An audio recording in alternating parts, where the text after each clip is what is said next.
ஒரு ஆத்தங்கரையில் ரெண்டு பெரிய மரம் இருந்துச்சான்.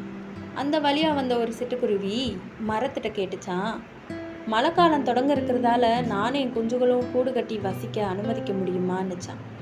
முதல் மரம் அதுக்கு முடியாதுன்னு மறுத்துருச்சான். அடுத்த மரம் சரின்னு ஒத்துக்குச்சான். எனவே அந்த ரெண்டாவது மரத்தில் குருவி கூடு கட்டி தன் குழந்தைகளோட சந்தோஷமாக வாழ்ந்துக்கிட்டு இருந்துச்சான். திடீர்னு பலத்த மழை, ஆற்றுல வெள்ளம் வந்து முதல் மரத்தை அடிச்சிட்டு போச்சான். தண்ணியில் இழுத்துட்டு செல்கிற முதல் மரத்தை பார்த்துட்டு அந்த குருவி சிரிச்சுக்கிட்டே அந்த நேரம் சொல்லிச்சான், எனக்கு வசிக்க கூடு கட்ட இடமில்லைன்னு சொன்னதால தான் இப்போ தண்ணியால் நீ அடிச்சிட்டு செல்லப்படுற. உன் இடத்துல இப்போ உனக்கே இடம் இல்லாமல் போச்சு. அதுக்கு மரம் சொல்லிச்சான், எனக்கு தெரியும், நான் வலுவடைஞ்சிட்டேன். எப்படியும் இந்த மலைக்கு நான் தாங்க மாட்டேன். தண்ணியில் அடிச்சிட்டு செல்லப்படுவேன். அன்னைக்கு நான் உனக்கு அடைக்கலம் கொடுத்துருந்தா இன்னைக்கு உன் நிலைமை என்னவாக இருக்கும்னு யோசிச்சு பார்த்தியா? நீயும் உன் குழந்தைங்களும் சந்தோஷமாக வாழணும். அதுக்காகத்தான் நான் அடைக்கலம் கொடுக்க மறுத்தேன்.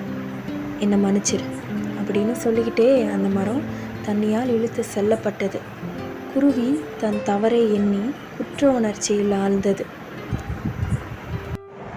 உங்களை யார் நிராகரித்தாலோ அல்லது நீங்கள் கேட்ட ஒன்று யாராலையும் கொடுக்கப்பட முடியலைனாலோ அவசரப்பட்டு அவங்கள தவறாக நினைக்காம அந்த சூழ்நிலைக்கான காரணத்தை புரிஞ்சுக்கவும் தெரிஞ்சுக்கவும் முயற்சி பண்ணுங்கள்.